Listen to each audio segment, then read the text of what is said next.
আল্লাহ পাক আমাদেরকে 5টা নাম্বার দান করেছেন, কিন্তু আমরা 10টা নাম্বারের পাগল হয়ে গেলাম। 10টা নাম্বার হলো মোবাইল নাম্বার, আর 5টা নাম্বার হলো 5 ওয়াক্ত নামাজ। আছে না নাই? এই 10টা নাম্বার দিয়া যদি একটা যুবতী আর একটা যুবককে কানেক্ট করতে চায়, কথা বলতে চায়, কত ধরনের অসুবিধা আসে আপনারা কিন্তু ভালো বুঝেন, বুঝেন না?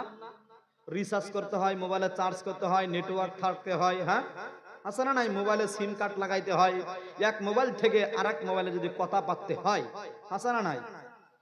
কিন্তু আমার আল্লাহ পাক বলেন, বান্দা 10টা নাম্বার দিয়ে কল করো, কত অসুবিধা আসে, কিন্তু একটা বার তুমি 5টা নাম্বারে কল করো তো দেখি। একটা বার তুমি 5টা নাম্বারে কল করে দেখো।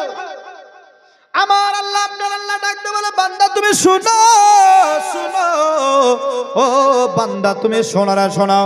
10টা নাম্বারে পাগল হয়ে গেলাও, 10টা নাম্বারে যদি আরেকটা নাম্বারে কল করতে যাও, অনেক ধরনের অসুবিধার সম্মুখীন হতে হবে রে বাবা। মোবাইলে চার্জ থাকতে হবে। যুবকেরা কিন্তু হাসতাছে আর শুনতাছে, হুজুর এগুলো কি শুরু করলো?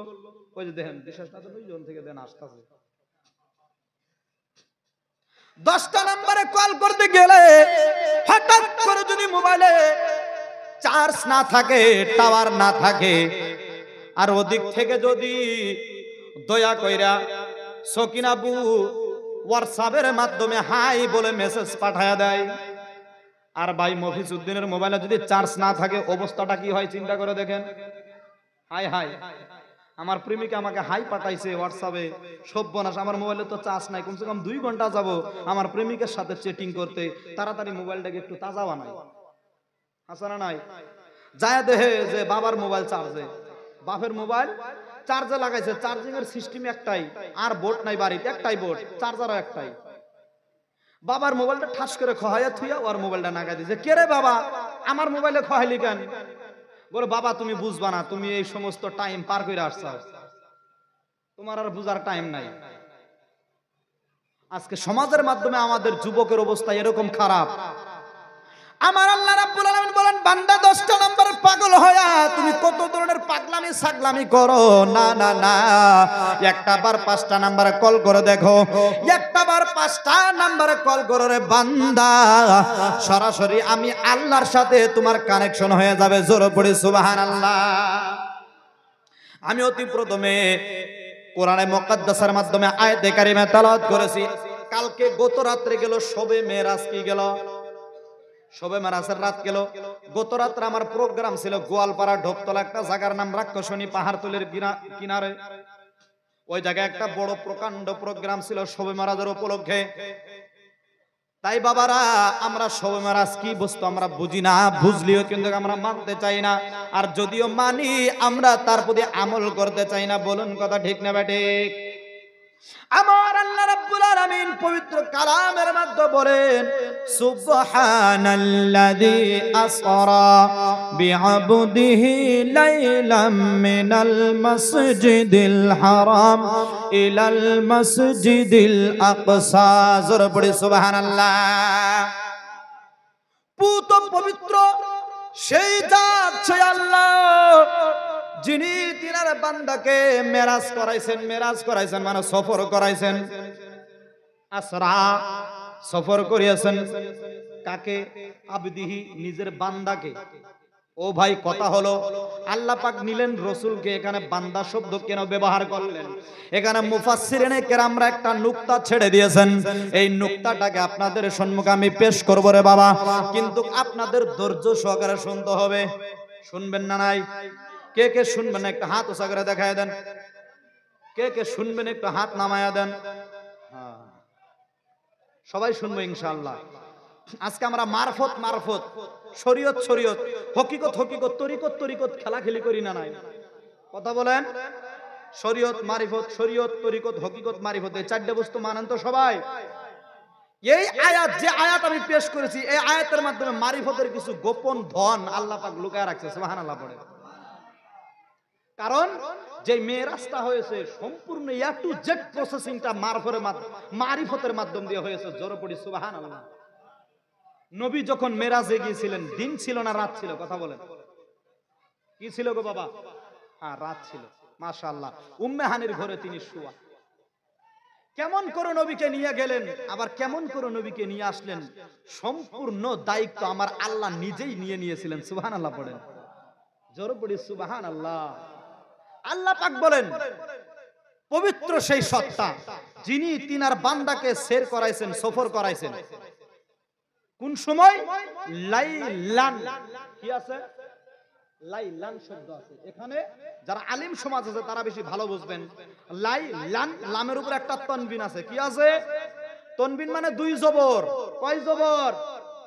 আর তনবিনের 5টা কিসিম আছে। আপনারা তো বুঝবেন না যারা আলিম সমাজ, বড় ভাই, তারপরে এই যে হুজুর একজন আছেন, আমার ভাই একজন আছেন, আরো যিনারা আমার আওয়াজ শুনতাছেন পর্দার আড়াল থেকে, ঘরের মাধ্যমে শুয়ে থেকে, তারা বুঝবেন।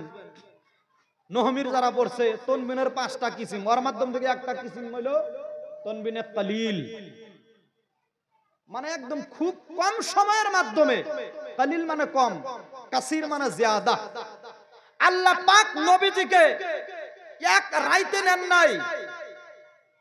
নবীকে নেওয়ার জন্য, মেরাজ করানোর জন্য 27টি বছর এত সুন্দর স্পেশাল মিটিং করার মাধ্যমে 27 বছর কেটে গেলেন, এক রাতের মাধ্যমে না। সুতরাং কিছু সময়ের মাধ্যমে, সুবহানাল্লাহ, সারাটা রাতের প্রয়োজন হয় নাই। এই জন্য লাইলান তনবিন শব্দ ব্যবহার করেছেন। তার মানে কিছু রাতের মাধ্যমে, রাতের কিছু অংশের মাধ্যমে আমার নবীকে আল্লাহ পাক মেরাজ করিয়েছেন। জোরে পড়ি সুবহানাল্লাহ। আর একটু উচ্চ সুরে পড়েন সুবহানাল্লাহ। আর একটা প্রশ্নের জবাব ক্লিয়ার করে দিচ্ছি। অনেক মানুষ বলেন, অনেক ফিকার, অনেক মাযহাবের মানুষ বলেন যে নবী তো সরাসরি জিসমানি মেরাজ করে নাই, নবী রুহানির হালতে, স্বপ্নের হালতে মেরাজ করেছেন। নবী তো ডাইরেক্ট আল্লাহর কাছে জানাই স্বপ্নের যুগে মেরাজ হয়েছে। এরকম কথাও, বিভিন্ন ধরনের কথা, ভিন্ন ভিন্ন মন্তব্য আলিম সমাজের মাধ্যম থেকেও মানুষে কয়।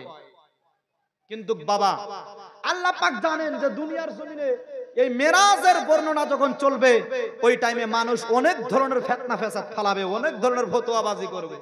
কথা ঠিক না? আমার আল্লাহ রাব্বুল আলামিন সবকিছু জানেন।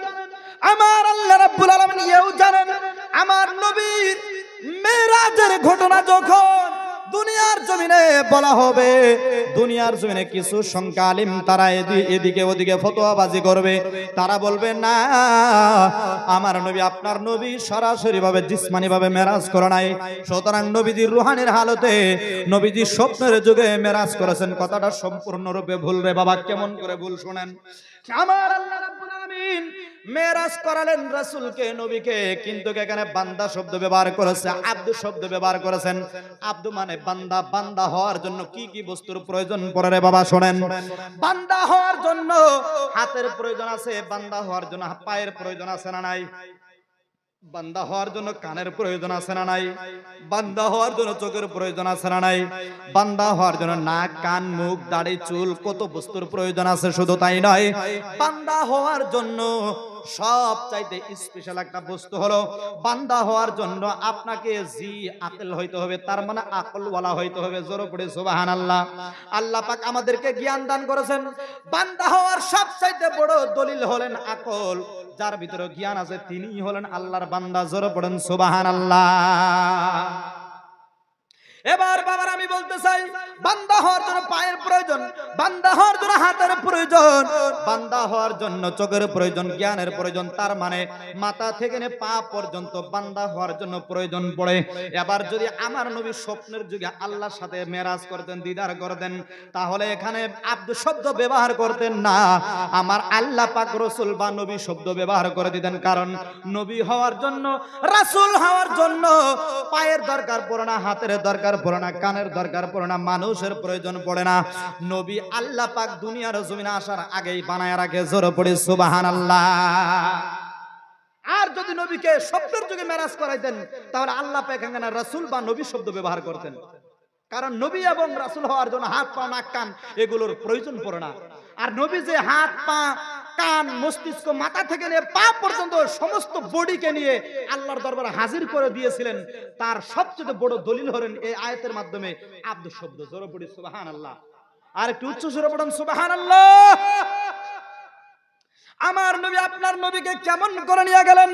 হযরত জিবরিলকে বলে, ও জিবরিল তুমি যাও, আমার রসুলকে খুব দেখতে ইচ্ছে গেছে। হায় হায়, আমার আল্লাহ কি নবীকে দেখেন না? কথা বলেন। আমার আল্লাহ তো হর হালত নবীকে দেখতেছেন, আমার আল্লাহ তো সব সময় নবীকে দেখতেছেন। তারপরেও নবীকে দেখার ইচ্ছা থাকলো, তার কারণ কি? প্রশ্ন করব, আল্লাহ ও আল্লাহ, আপনি তো আমার নবীকে হর হালতে দেখতেছেন, সব সময় দেখতেছেন, তাহলে আবার আপনার নবীকে আপনার দেখার ইচ্ছা জাগলো, তার কারণ কি? আমার আল্লাহ পাক বলেন, বান্দা তোমরা বুঝবা না, আমার নবীকে আমি যেমন ভাবে দেখতে চাই, যেই রূপে আমি দেখতে চাই, ওই রূপ দুনিয়ার জমিনে আমার নবী ধারণ করতে পারবে না। জোরে পড়ে সুবহানাল্লাহ। তার কারণ আমি আল্লাহ রাব্বুল আলামিন নবীকে দুনিয়ার জমিনে বাশারিয়াতের সূরাত দিয়ে পাঠিয়েছি, মানুষের সূরাত দিয়েছি, কিন্তু হাকিকতে নবীদের সূরাত দুনিয়ার কেউ জানে না, আমি আল্লাহ ছাড়া। জোরে পড়ুন সুবহানাল্লাহ। এই জন্য বলা হয়েছে হাকিকতে মুস্তাফা क्या है खुदा জানে, নবী জানে। জোরে পড়ুন সুবহানাল্লাহ। নবীদের হাকিকত কি আল্লাহ ছাড়া এবং নবী নিজে ছাড়া কেউ বলতে পারে না। জোরে পড়ুন সুবহানাল্লাহ। আরেকটু উচ্চ স্বরে পড়ুন সুবহানাল্লাহ। এবার যখন আমার নবী, আপনার নবী উম্মে হানির ঘরের মাধ্যমে শুয়া, হযরত জিবরিলকে বললেন, ও জিবরিল যাও আমার হাবিবকে তুমি নিয়ে আসো, স্পেশাল ফোর্স নিয়ে যাও, দেখো জান্নাতের মাধ্যমে 40,000 বোরাকের ব্যবস্থা করে রাখছি। জোরে পড়ি সুবহানাল্লাহ। ও আল্লাহ, আপনার হাবিবকে নেওয়ার জন্য 40,000 বোরাকের তো প্রয়োজন ছিল না, আর এই 40,000 বোরাক আপনি কবে বানাইলেন? আমার আল্লাহ বলেন, জিবরিল রে, এই 40,000 বোরাক আমার নবীকে বানানোর আগে 80,000 বছর আগে বানাইছি। জোরে পড়েন সুবহানাল্লাহ। আর একটু উচ্চ স্বরে পড়েন সুবহানাল্লাহ। তার মানে নবী যখন দুনিয়ার জমিনে বাশারিয়াতের সূরাত নিয়ে আসলেন, বাশারিয়াতের সূরাত নিয়ে আসার আগে 40,000 বছর আগে আমি আল্লাহ পাক বোরাককে বানিয়ে রাখছি। জোরে পড়তে হবে সুবহানাল্লাহ। আর একটু উচ্চ স্বরে পড়েন সুবহানাল্লাহ। ও জিবরিল শুনো, ও জিবরিল তুমি শুনো, খবরদার একটা আদব তোমাকে শিখাই দিচ্ছি। আমার হাবিবের দরবারে তুমি কেমন করে যাইবা? আমার হাবিব তো ঘুমের মাধ্যমে ক্লান্ত শ্রান্ত হয়ে আছে, আমার হাবিবকে তুমি কেমন করে জাগ্রত করবা? শোনাও।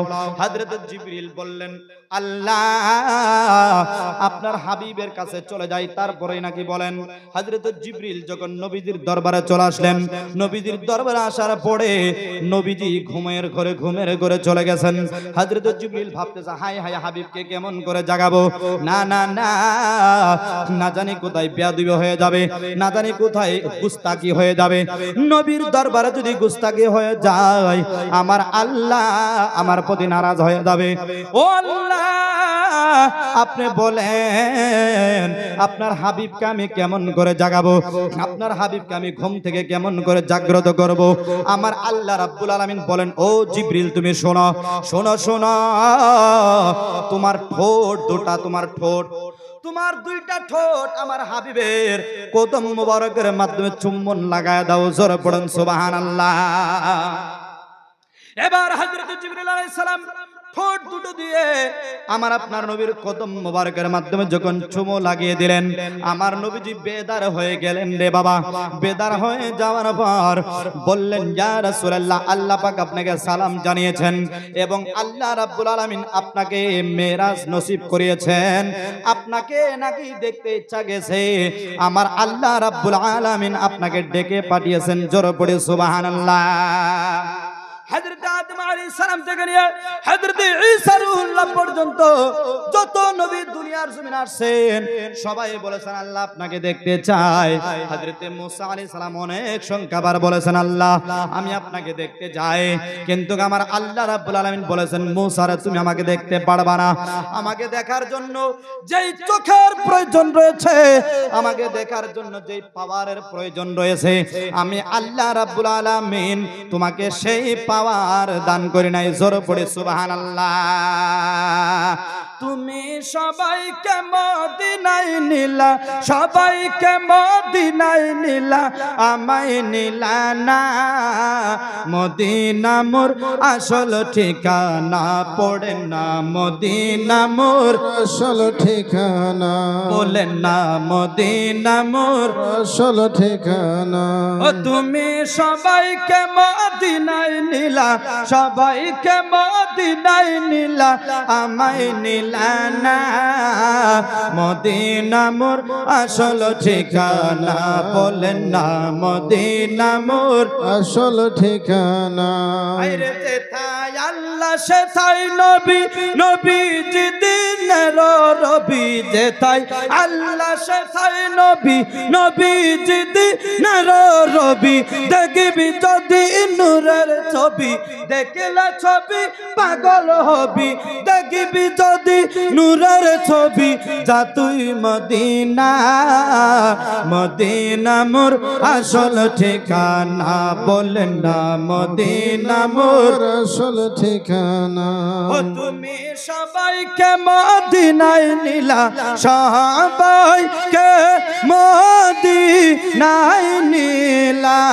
আমায় নিলা না মদিনা মোর আসল ঠিকানা বলেন না মদিনা মোর আসল ঠিকানা পড়ে না মদিনা মোর আসল ঠিকানা বলো না মদিনা মোর আসল ঠিকানা ও তুমি সবাইকে মদিনায় নিলা সবাইকে মদিনায়